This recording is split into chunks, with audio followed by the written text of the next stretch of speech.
Bismillahirrahmanirrahim. Alhamdulillah nahmaduhu wa nasta'inuhu wa nastaghfiruh.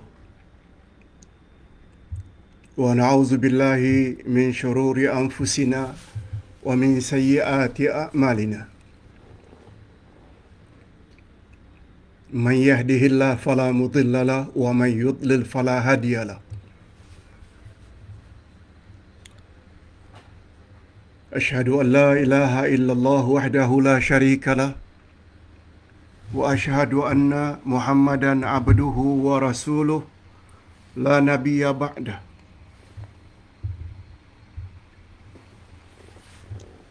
Allahumma salli wa sallim ala nabiyyina Muhammad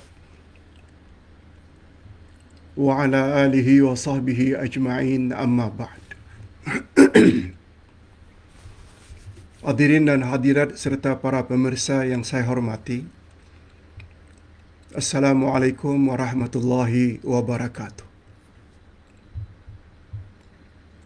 Alhamdulillah, kita bersyukur kehadirat Allah Azza wa Jalla. Berkat taufiknya kita dapat sekali lagi bersama dalam majlis ilmu.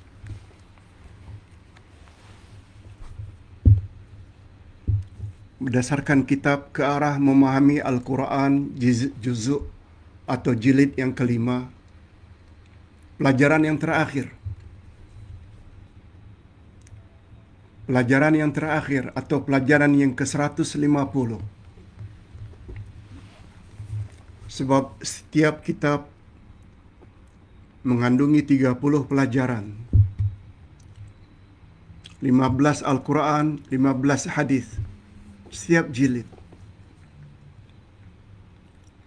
Setiap jilid mengandungi 30 pelajaran yang terdiri daripada 15 Al-Quran dan 15 hadis Nabi. Kalau jilid yang kedua juga 30,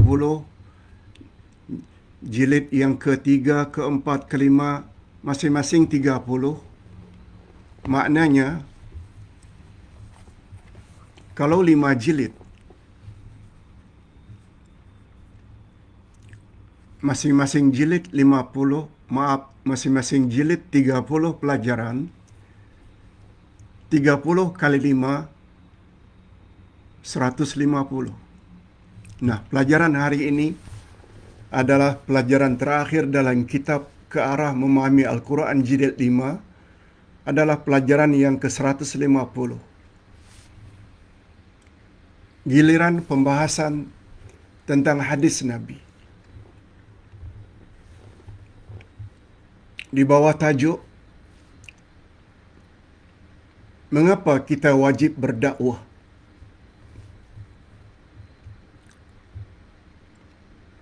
Mengapa kita setiap manusia wajib berdakwah? Mengapa? Masya Allah. Rupanya dia mengandungi pengajaran yang sangat-sangat berguna. Mudah-mudahan pelajaran terakhir dari kitab ini termasuk ke dalam khitamul misk. Istilah orang Arab, bila sesuatu yang terakhir itu yang terbaik, mereka selalu sebut khitamul misk. Misk itu kasturi. Khitam itu penamat. Pengakhiran kasturi. Maknanya pengakhiran yang terbaik. Mudah-mudahan topik yang akan kita bahas pada pagi ini merupakan pengakhiran yang terbaik. Di bawah tajuk, mengapa kita mesti berdakwah?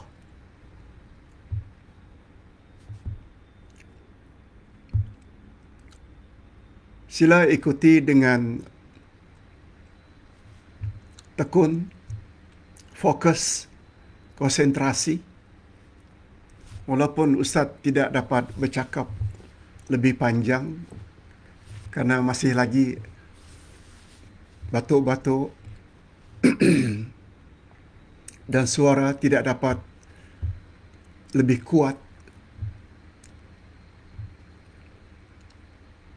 Walaupun hanya 1 jam, insya-Allah kita akan dapat satu pengajaran yang sangat-sangat berharga. Bukan hanya untuk diri,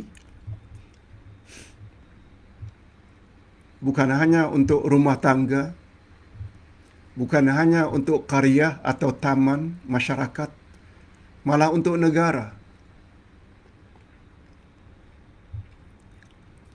Oh, hebat betul Pak Ustaz.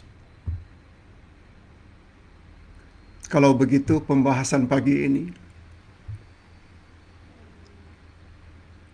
itu yang Ustaz maksudkan khitamul misk. Kita bacakan hadisnya. Tidak banyak barangkali dalam masyarakat Islam Nusantara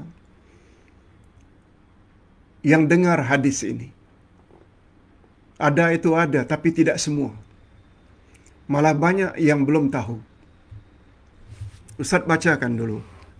Hadis sahih riwayat Imam Bukhari. Anin Nu'man ibn Bishir radhiyallahu anhuma anin Nabi sallallahu alaihi wasallam qala: Mathalul qa'im fi hududillah wal waqi' fiha kamathali qaumin istahammu ala safinatin fasara ba'duhum a'laha wa ba'duhum asfaluha wa kana alladhi fi asfaliha idza istaqaw minal ma'i marru ala man fawqahum faqalu law anna kharaqna fi nasibina kharqan wa lam nu'dhi man fawqana fa in tarakuhum ma aradu halaku jami'a wa in akhadhu ala aydihim najaw wa najaw jami'a. Rawahul Bukhari. Itu bunyi hadis.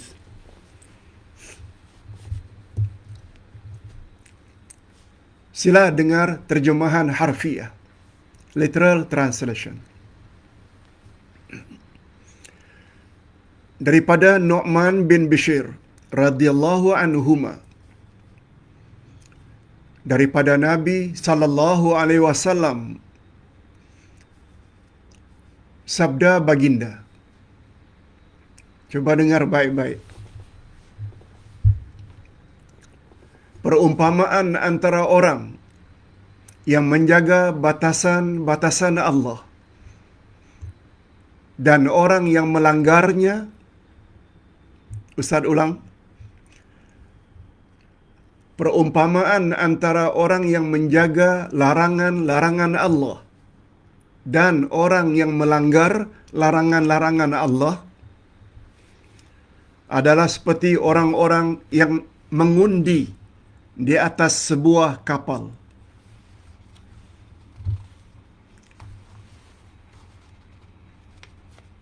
Mengundi di atas sebuah kapal, di mana mereka sepatutnya duduk. Lalu hasil undian tersebut, sebahagian mereka ada yang mengambil tempat di bahagian atas kapal, di bahagian dek, dan sebahagian yang lain pula mengambil tempat di bahagian bawah kapal, di dalam perut kapal. Hasil undian tadi, mana yang patut duduk di atas dan mana yang patut duduk di bawah. Mereka yang bertempat tinggal di bahagian bawah kapal, jika berhajat kepada air, jika mereka berhajat kepada air, maka mereka akan melalui orang-orang yang bertempat di bahagian atas kapal. Untuk ambil air, tentu naik melalui orang-orang yang sedang duduk di atas kapal.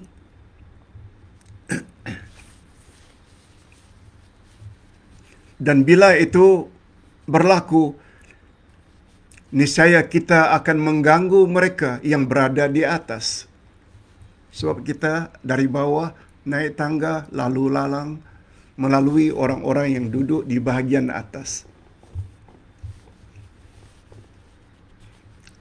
Lalu orang-orang yang berada di bawah kapal, orang-orang yang duduk di bahagian bawah kapal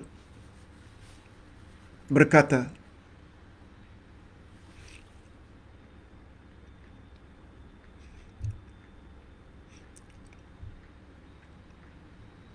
andai kata mereka membiarkan saja apa yang diinginkan oleh orang-orang yang melobangi dinding kapal itu,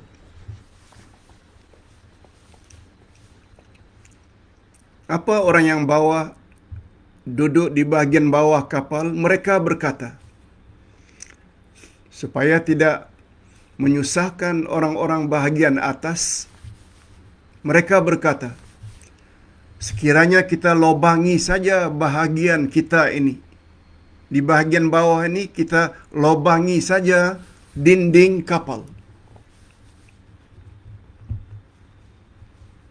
niscaya kita tidak akan mengganggu mereka yang berada di atas.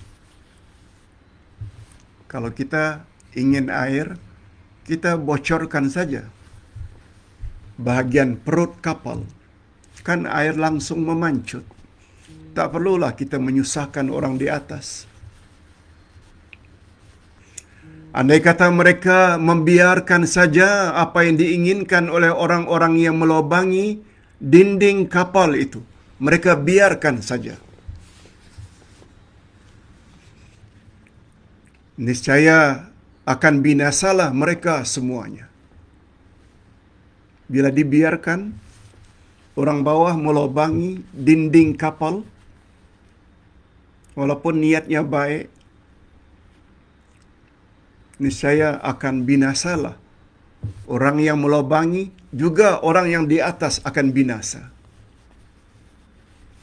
Tetapi jika mereka yang berada di bahagian atas segera menahan tangan orang-orang yang melobanginya, mereka cegah, mereka halang, mereka larang, niscaya akan selamatlah orang-orang yang melobanginya, dan akan selamatlah semua penumpang. Yang bawah akan selamat, yang atas juga akan selamat. Hadis sahih riwayat Imam Bukhari.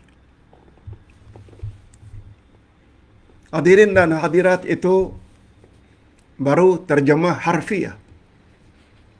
Apa dia terjemah maknawiyah atau syarah al-hadis? Ini dia. Sebagaimana yang Ustaz sebutkan tadi, kita belajar ini hanya sekitar 1 jam saja. Kalaupun lebih 1 jam 5 minit atau 10 minit. Tidak sebagaimana semalam sampai 1 jam setengah. Akhirnya Ustaz terasa agak sakit. Sila perhatikan.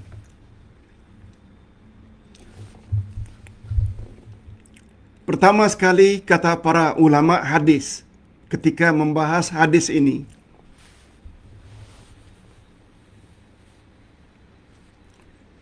dalam hadis di atas terdapat 2 golongan manusia.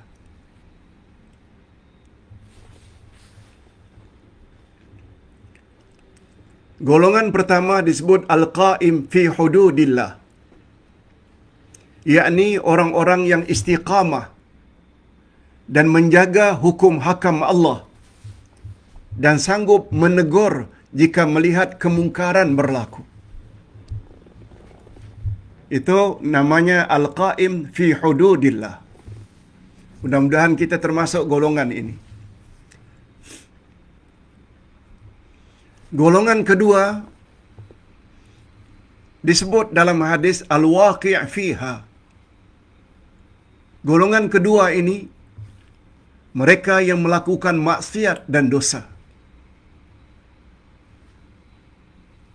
Di dalam masyarakat, pelaku-pelaku dosa, maksiat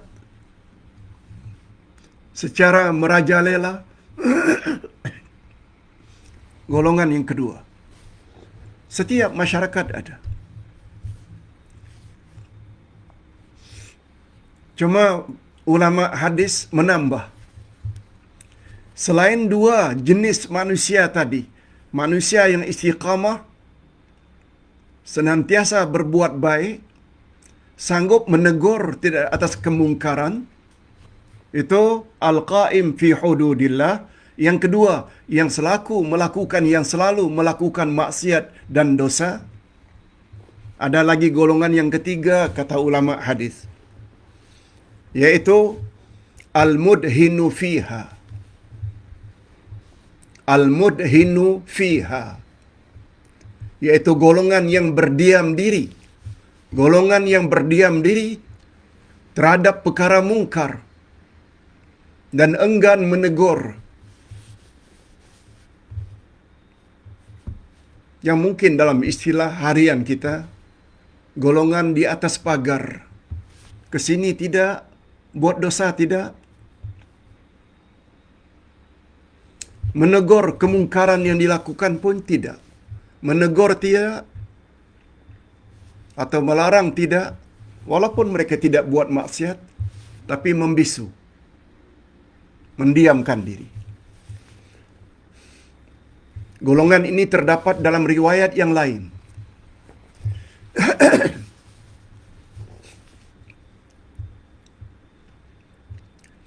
Nabi Muhammad sallallahu alaihi wasallam membuat perumpamaan. Ini syarah al-hadis. Ini terjemah maknawiyah. Bila kita combine dua hadis tersebut, Nabi Muhammad sallallahu alaihi wasallam membuat perbandingan 3 jenis penumpang kapal. 3 jenis penumpang kapal sama betul dengan sikap 3 golongan yang terdapat di dalam masyarakat. Siapa golongan pertama? Golongan pertama, golongan yang melobangi dinding kapal. Siapa golongan ini dalam masyarakat? Golongan yang terlibat secara langsung dengan maksiat dan kemungkaran. Zalim, rasuah,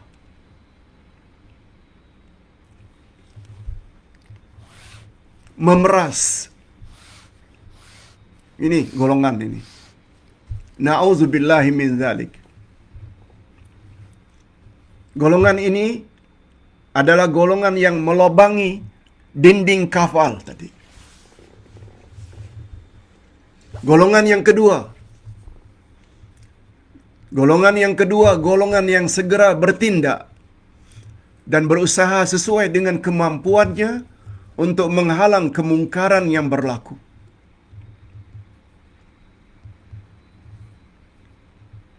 Ini golongan yang terbaik.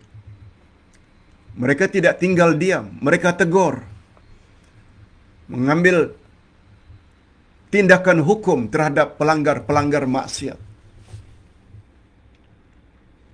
Dan satu lagi golongan yang ketiga, golongan yang hanya melihat kemungkaran berlaku, lihat saja, dan enggan turut serta mencegahnya.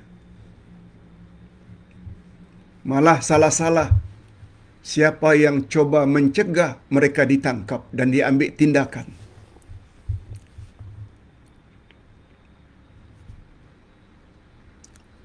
Mereka diam saja.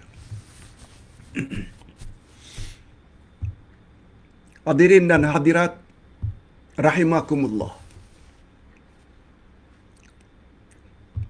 Tanya diri masing-masing, kita ni termasuk yang mana satu? Dan jawab masing-masing.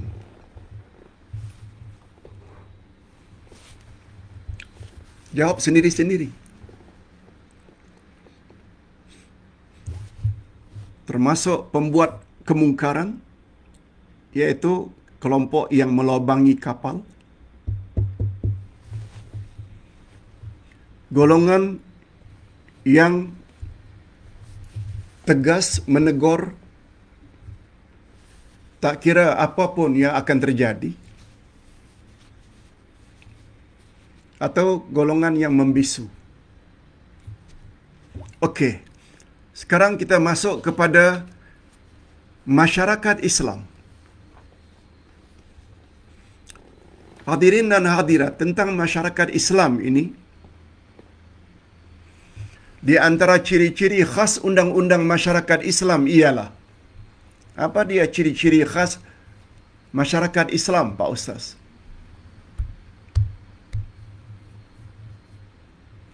Setiap diri masyarakat wajib ikut serta memperbaiki masyarakatnya. Kita dah sebut beberapa pelajaran yang lalu. Berdakwah bukan tugas ustaz-ustaz saja. Bukan tugas alim ulama saja. Bukan tugas murabbi, muballigh. Tapi dakwah yang konten utamanya amar ma'ruf nahi mungkar wajib dilakukan oleh setiap insan kalau ingin bebas dari kerugian. Sila lihat wal asri.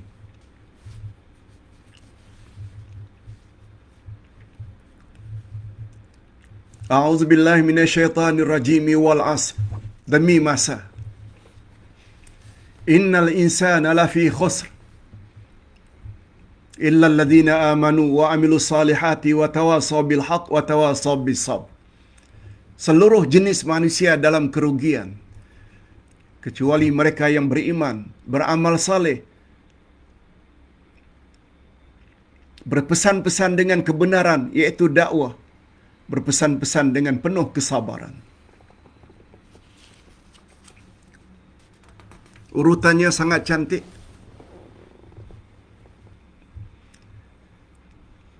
Kita juga disuruh oleh Allah di dalam Al-Quran ayat 2 surat Al-Ma'idah. Wa ta'awanu 'alal birri wat taqwa wa la ta'awanu 'alal itsmi wal 'udwan. Bertolong-tolonglah kamu di dalam perkara kebaikan dan takwa. Jangan kamu bertolong-tolong dalam perkara dosa dan permusuhan. Al-Ma'idah ayat 2. Itu sebabnya kaedah dalam Islam memperkenalkan aslih nafsak wada'u ghairak. Perbaiki dirimu dan perbaiki juga orang lain. Aslih nafsak, perbaiki dirimu. Wa aslih ghairak, dan perbaiki juga orang lain. Itu sebabnya Ustaz pernah perkenalkan, walaupun sudah baik jadi orang saleh, tapi ada lagi yang lebih baik daripada orang saleh, yaitu muslih. Orang saleh, orang yang baik untuk dirinya sendiri. Beriman, beramal saleh, orang saleh. Bagus. Tapi masih lagi belum bagus orang saleh ini andai kata dia tidak turut serta memperbaiki orang lain. Andai kata dia tidak mau berdakwah. Itu namanya muslih. Muslih lebih baik daripada orang saleh.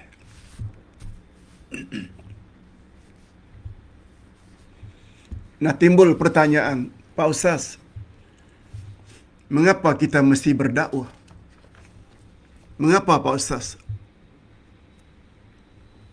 Mengapa kita mesti berdakwah?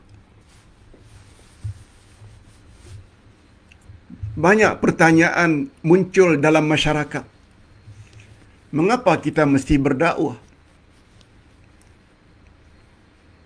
Masih belum cukupkah kita sekedar menjadi orang baik dalam masyarakat? Tak cukupkah? Sekedar jadi orang baik, jadi orang saleh, tak cukupkah? Bukankah berdakwah itu tugas orang-orang tertentu yang bergelar ustaz, istara ulama dan.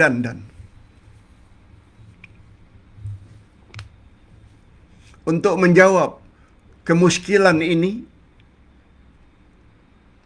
maka renunglah dengan tenang penjelasan berikut. Ustaz tulis di sini ada 3 penjelasan.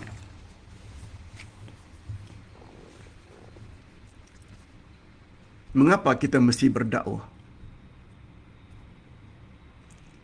Pertama sekali, kita berdakwah dengan pengertian amar ma'ruf nahi mungkar adalah perintah Allah.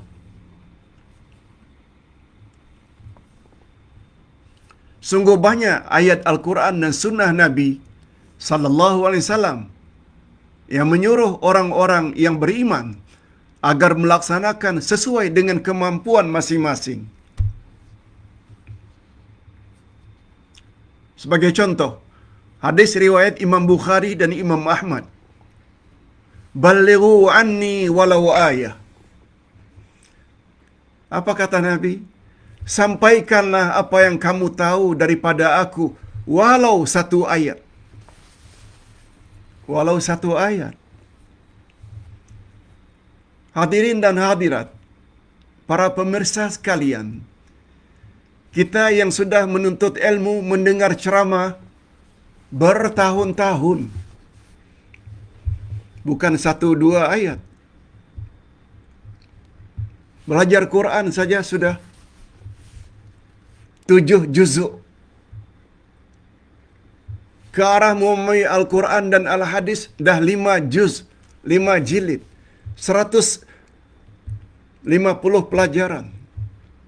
Dari 150 pelajaran, maknanya tentang ayat-ayat Quran sudah 75 jenis. Tentang hadis Nabi dah 75 jenis hadis Nabi. Bukan 1 ayat.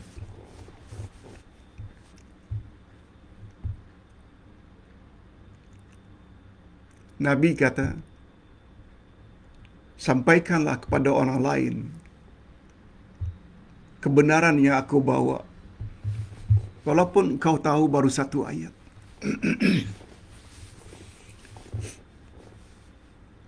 Yang kedua,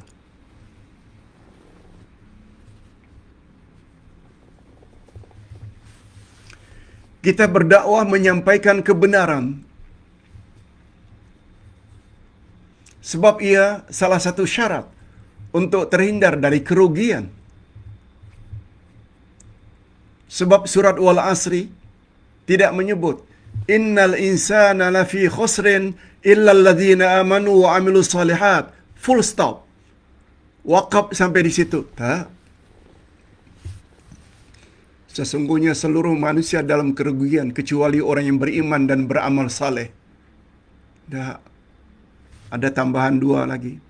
Wa tawasaw bil haqq wa tawasaw bis sabr. Kamu mesti sampaikan kebenaran. Dan dalam menyampaikan kebenaran kamu mesti sabar.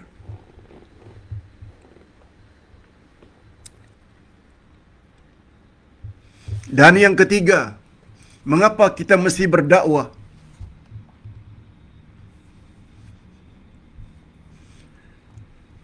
Setiap insan wajib berdakwah sesuai dengan kemampuan. Karena semua manusia dalam kerugian. Begitu yang disebut oleh Allah.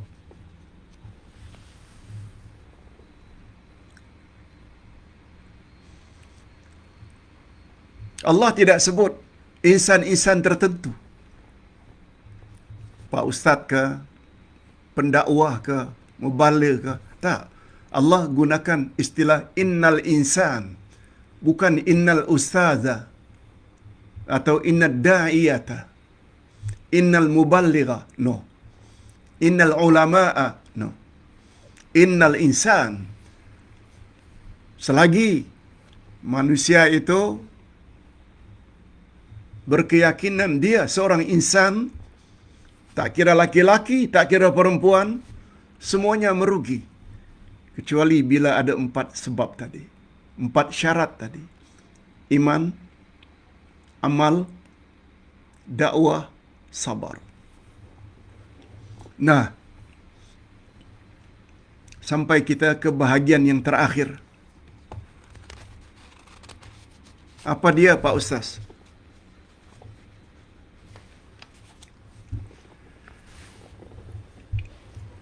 Apa sebab, Pak Ustaz, kita wajib berdakwah? Kalau topik sebelum ini mengapa kita berdakwah, ni bahagian yang terakhir ni lebih spesifik lagi. Sebab utama kita wajib berdakwah. Ustaz sebut di sini ada 3 sebab. 3 sebab utama kita wajib berdakwah. Pertama,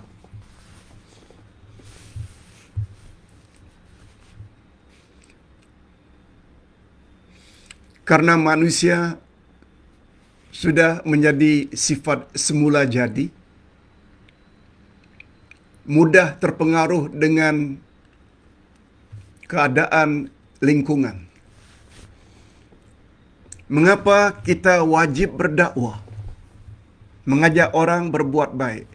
Karena sudah jadi fitrah semula jadi, secara naluri setiap manusia mudah terpengaruh dengan keadaan sekeliling.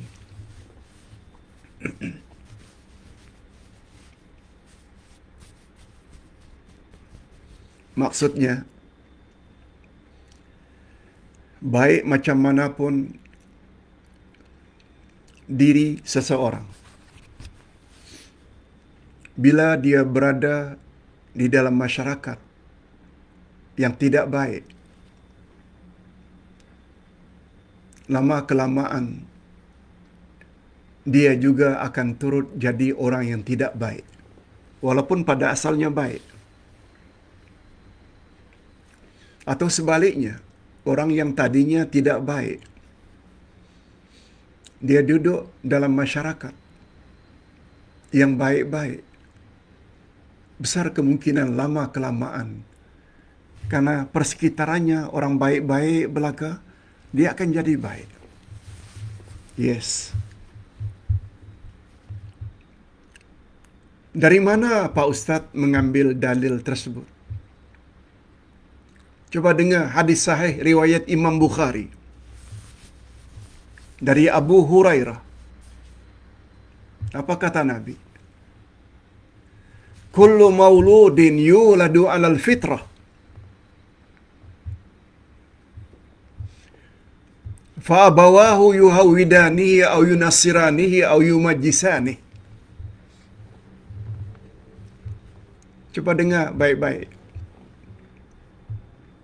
Sabda Nabi, tiap-tiap anak yang lahirkan adalah dilahirkan dalam keadaan suci, bersih. Kullu mauludin yuladu 'alal fitrah. Lalu kedua ibu bapaknya lah yang akan meyahudikannya, atau menasranikannya, atau memajusikannya. Hadis sahih ini dijadikan dalil oleh para ulama untuk mengatakan bahawa manusia sangat mudah terpengaruh dengan lingkungan sekelilingnya.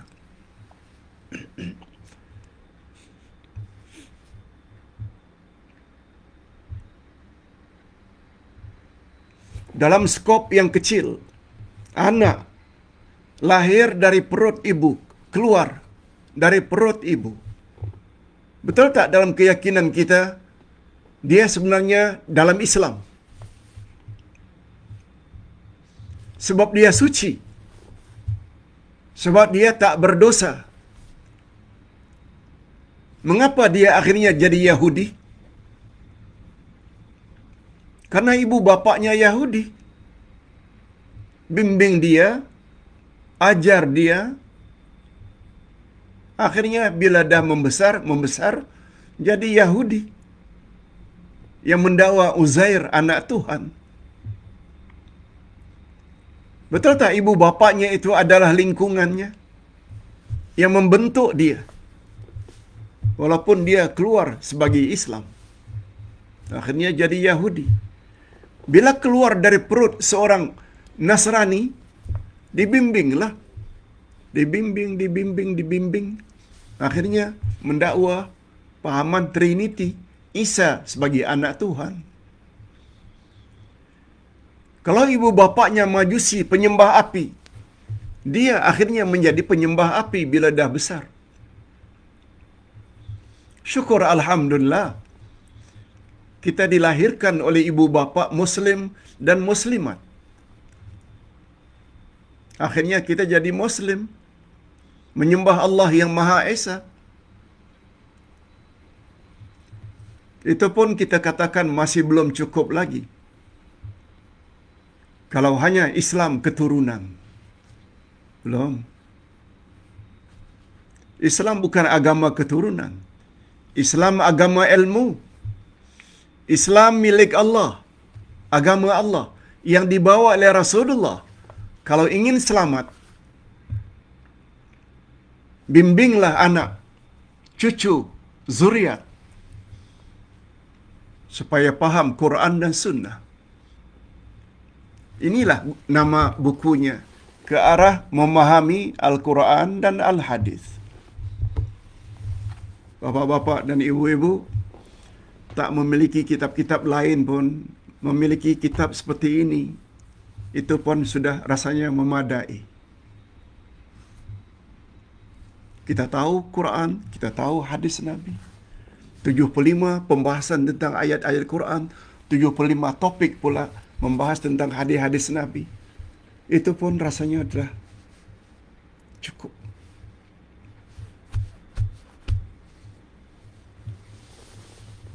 Itu dia sebabnya.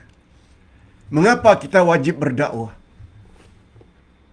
Jawaban pertamanya, karena manusia sangat mudah terpengaruh dengan keadaan sekelilingnya. Itu sebabnya dalam pepatah Arab, Al-jaru qablad dar. Al-jaru qablad dar. Utamakan jiran sebelum rumah. Apa maksudnya Pak Ustaz? Bila kita hendak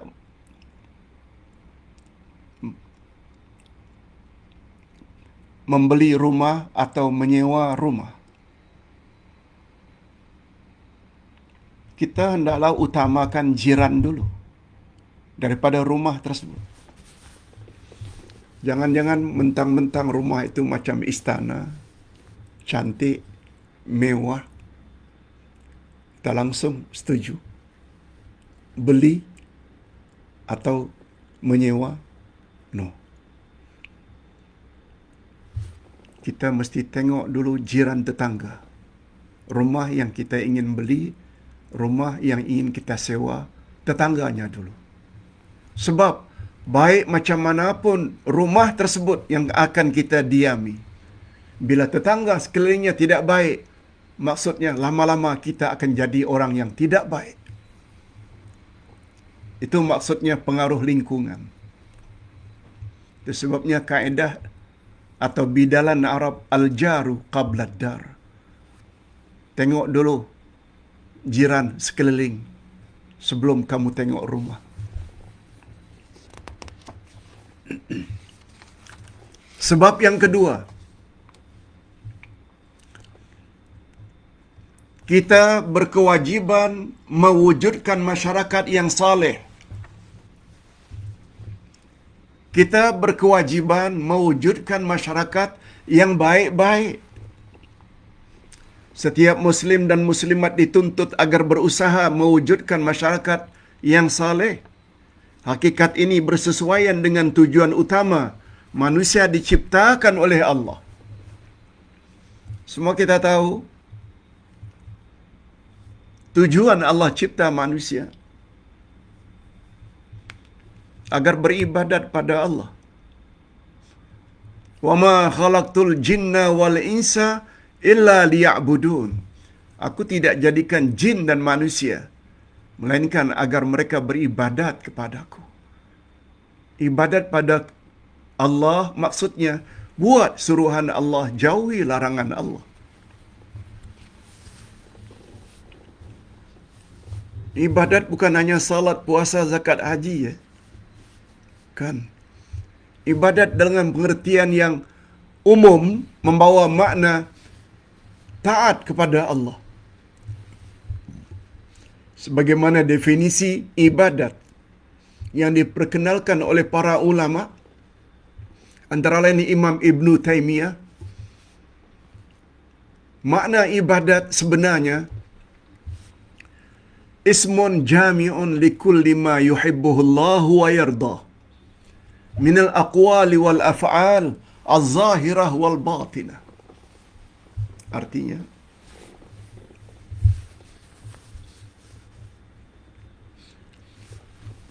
ibadat ialah suatu istilah segala bentuk aktiviti yang disukai dan yang diredai oleh Allah, sama ada dalam bentuk ucapan atau perbuatan yang zahir, yang nampak, atau yang tersembunyi dalam hati. Semuanya mesti sesuatu yang disukai dan diredai oleh Allah. Kita disuruh berbuat demikian. Sebagaimana Ustaz sudah usahakan lebih 40 tahun menyampaikan dalam bentuk lisan dan tulisan. Mari kita taat pada Allah. Mari kita taat pada Allah. Taat dengan makna buat suruhan, jauhi larangan. Jangan buat syirik. Jangan buat maksiat. Jangan buat bid'ah. Supaya kita bahagia di dunia dan bahagia di akhirat. Dah dua dah. Sebab yang ketiga, terakhir. Kita wajib berdakwah supaya kita terhindar dari siksaan Allah.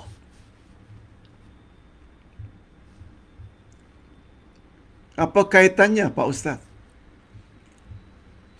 Bila kita tak buat maksiat tapi diam saja, kita juga akan disiksa ke Pak Ustaz? Yes.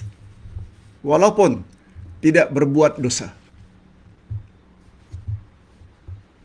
Macam mana Pak Ustaz? Coba dengar firman Allah ini.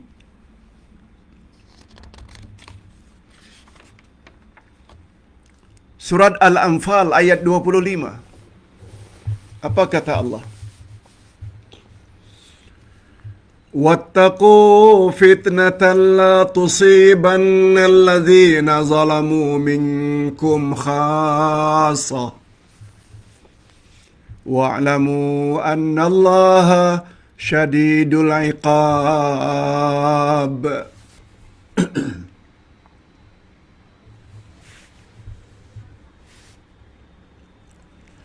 Peliharalah dirimu daripada siksaan.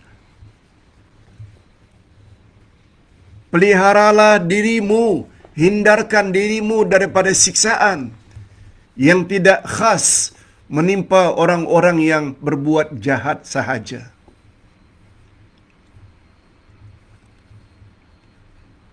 Dan ketahuilah Allah amat keras siksaannya. Takutlah kepada Allah terhadap siksaan. Allah timpakan tidak hanya kepada orang yang berbuat dosa sahaja di antara kamu. Maksudnya, kamu yang tahu kemungkaran dan maksiat berlaku, lalu diam, kamu juga mesti kena siksaan. Itu maksudnya. Dengan kata lain, siksaan Allah akan diturunkan secara am, bukan terhadap pelaku maksiat secara khusus. No. Itu maksud ayat. Takutlah kamu kepada siksaan Allah yang Allah tidak turunkan kepada orang yang melakukan maksiat saja di antara kamu. Tapi Allah akan turunkan secara am. Karena ada di kalangan mereka yang tahu maksiat tapi lebih bersikap mendiamkan diri. Oleh sebab itu, kamu juga layak mendapat siksaan. Itu maksud ayat. Ini gunanya kita belajar tafsir, tadabbur. Adapun maksiat yang dikenakan kepada pelaku maksiat sahaja, ada. Bila maksiat itu dilakukan secara sembunyi-sembunyi. Tapi kita tahu, si fulan itu rasuah. Cukup bukti. Cukup saksi. Lalu kita bela. Bahaya. Allah akan turunkan bala lingkup satu negara, satu negeri. Bila itu berlaku, kita doakan mudah-mudahan itu tidak berlaku. Jika berlaku, dia kena dengan ayat ini.